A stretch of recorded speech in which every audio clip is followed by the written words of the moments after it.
आम इंतखाबात के 7 मराहिल मुकम्मल हो चुके हैं। 23 मई को नतायज का ऐलान होगा। ऐसे में कुछ शरपसंद अनासर अमन अमान की सूरत हाल को बिगाड़ने की कोशिश में जुट गए हैं। सोशल नेटवर्किंग के जरिए अकोला में मुस्लिम खवातीन से 23 मई से कबल ईद की खरीदारी मुकम्मल करने और 23 मई को बाजारों में नहीं आने की अपील की जा रही है ताकि फिरका परस्तों के शर से बचा जा सके। पुलिस ने इन अफवाहों से दूर रहने की अपील भी की है।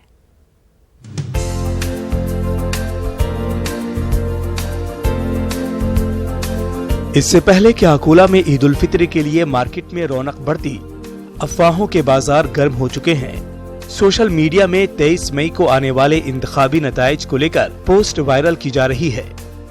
पोस्ट में मुसलमानों से अपील की जा रही है कि जल्द अज जल्द ईद की खरीदारी मुकम्मल कर लें और 23 मई को खवातीन को बाजारों में न आने दें। पोस्ट के मुताबिक नताइज को लेकर फिरका परस्त ताकतें अक़लियतों को नुकसान पहुँचा सकते हैं। 23 मई को रिजल्ट आने वाले हैं इलेक्शन जो हुई, तो उसके अंदर कुछ गलतफहमियां चल रही है। नेट का इसके अंदर तो क्या हो गया कि कोई भी अफवाह को नेट पे अभी तो कैसा हो गया तो उठाता कोई भी कुछ भी डाल देता। ये एक लोगों को आदत बन गई है। ऐसी कोई डरने की जरूरत नहीं है और अपनी खरीदी आराम से करे, जैसा हमेशा करते, बिंदास होके करते, ऐसा करे।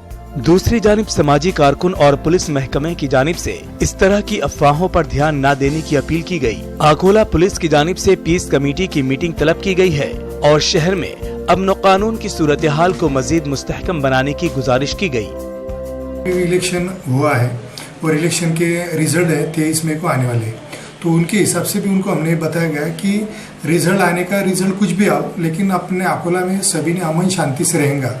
ये सभी ने सोचना चाहिए, देखना चाहिए भी। कुछ भी व्हाट्सएप, फेसबुक, ट्विटर कुछ भी अगर अफवाह आती है तो सबसे पहले नज़दीक का जो पुलिस स्टेशन है उनको इन्फॉर्म करे।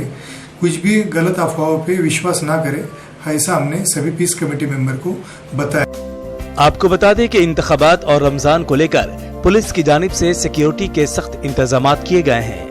ताहम सोशल मीडिया के जरिए अफवाहों पर मबनी पोस्ट वायरल करने से पुलिस इंतजामिया को अमन कानून नाफिज करने के लिए परेशानी का सामना करना पड़ सकता है। न्यूज़ 18 उर्दू के लिए अकोला से रिजवान खान की रिपोर्ट।